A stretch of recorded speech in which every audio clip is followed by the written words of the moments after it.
दोस्तों, क्या आप जानते हैं कि 2026 जिलहज का चांद कुछ खास लोगों की जिंदगी बदल सकता है।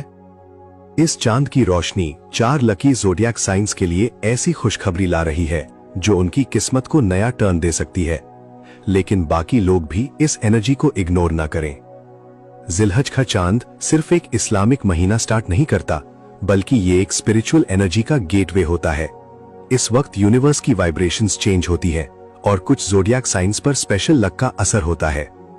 स्टार 1 लकी साइन टॉरस साउर। इस दौर में टॉरस लोगों के लिए फाइनेंशियल ग्रोथ और न्यू इनकम सोर्सेज का स्ट्रॉन्ग चांस बन रहा है।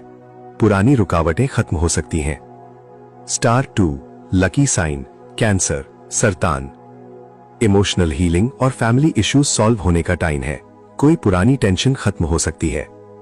स्टार 3 लकी साइन लिब्रा मीज़ान।